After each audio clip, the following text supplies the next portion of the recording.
এবং হচ্ছে কি কি দেখলেন? আমাদের আজকে মহিষমর্দিনী পুজো, যেটা আগামীকাল থেকে শুরু হচ্ছে। তো যেহেতু এটা কালনার অনেক পুরনো একটা ঐতিহ্যবাহী একটা পুজো, প্রচুর শ্রদ্ধালুরা এখানে আসেন, প্রচুর পরিমাণে মানুষজন এখানে, ভক্তগণ এখানে আসেন। তো তাদের মুভমেন্ট যাতে সব ঠিকঠাকভাবে হয়, সব ব্যবস্থা যেন ঠিকঠাক আছে, এটার জন্য সিভিল অ্যাডমিনিস্ট্রেশন, মিউনিসিপ্যালিটি, আমরা পুলিশ পক্ষ থেকে সবাই জাস্ট অবজারভেশনটা পুরো দেখে নিলাম, লাস্ট মিনিট প্রিপারেশনটা কতটা কী আছে না আছে, কোনো জায়গায় যদি সামান্য কিছু চেঞ্জেস করা দরকার থাকে যাতে ব্যবস্থাটাকে আরও বেটার করা যায়, সেফটি সিকিউরিটি যাতে মেনটেন হয়, সমস্ত পক্ষগুলোকে আজকে আমাদের খতিয়ে দেখা হলো। সবাই একসাথে মিলে আমরা ভিজিট করছি এখন।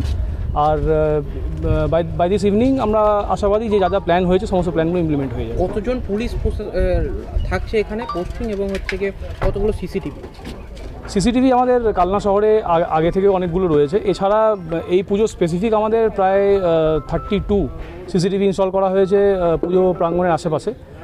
তাছাড়া আমাদের কন্ট্রোল রুমে অ্যাডিশনাল সিসিটিভিও রয়েছে, যেগুলো দিয়ে আমরা নজরদারি রাখবো। তো এটা পুরোপুরি এরিয়াটাকেই মুড়ে দেওয়া হয়েছে সিসিটিভির মধ্যে। কত পুলিশ পোস্ট?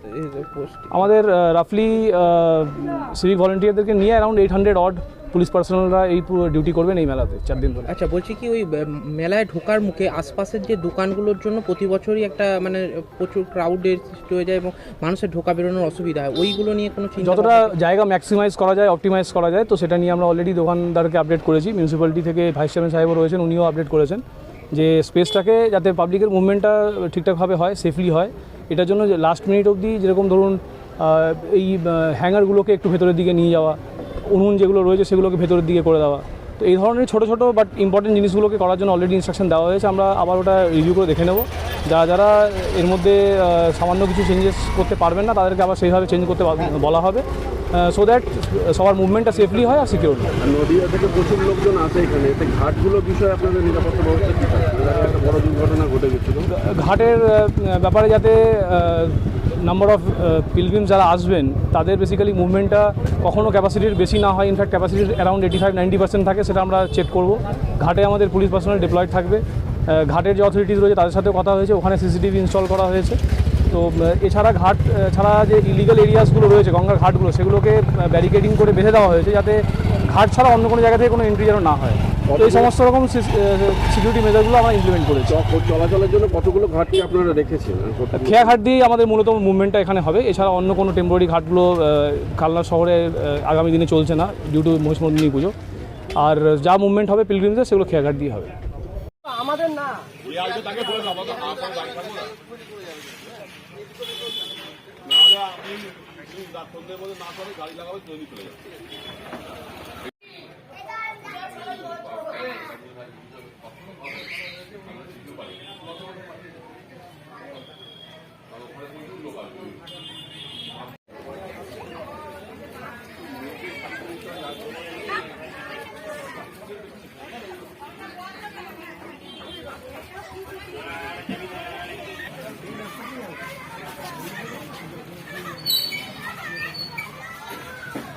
আমি আর যাচ্ছি না।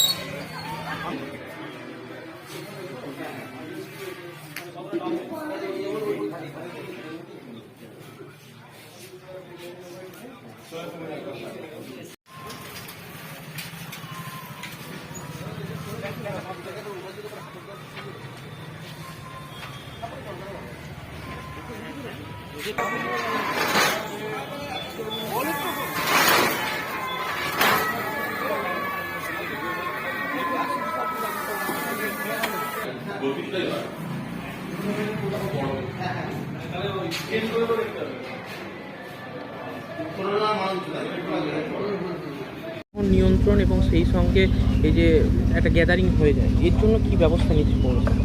একদম বকুলতলার মুখে মেলার যে প্রবেশের দ্বারটা রয়েছে, সেখানে যে সমস্ত মানে দোকানদাররা যারা এসেছেন মেলাতে, বিশেষ করে আপনার জিলিপি, বাদাম ভাজা এইসব নিয়ে যারা বসেছেন, তাদেরকে একদম পুরো কঠোরভাবে নিষিদ্ধ করে দেওয়া হয়েছে যে যেগুলো হ্যাঙ্গার যেগুলো রয়েছে সেগুলো ভিতরে ঢোকাতে হবে। আর যেগুলো আপনার গ্যাস বা অন্য কোনো দাহ্য মানে কাঠের জালে যে উনুন টুনুনগুলো রয়েছে সেখানে ব্যবহার করা যাবে না, যা করতে হবে ভেতরের দিকে, যেন মানুষের জন্য কোনো অসুবিধা যাতে না হয়। প্লাস্টিকের ক্ষেত্রে কী?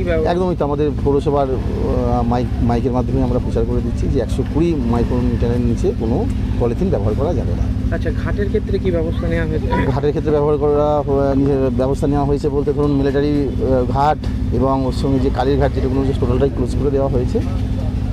ওপার থেকে যারা যাতায়াত করবেন তারা একমাত্র ফেরিঘাটের মাধ্যমে। আর স্নানের ঘাট বলতে এই মেলা চত্বরে একমাত্র মূল মহিষমর্দিনী তলার যে ঘাটটা সেই ঘাটটা একমাত্র খোলা আছে এবং তাও সেটা আবার কত লোক আসে এখানে এই মেলাতে মোটামুটি ভাবে? গড়ে ধরুন পার ডে ধরুন 25 থেকে 30,000 লোক প্রতিদিনই আসে।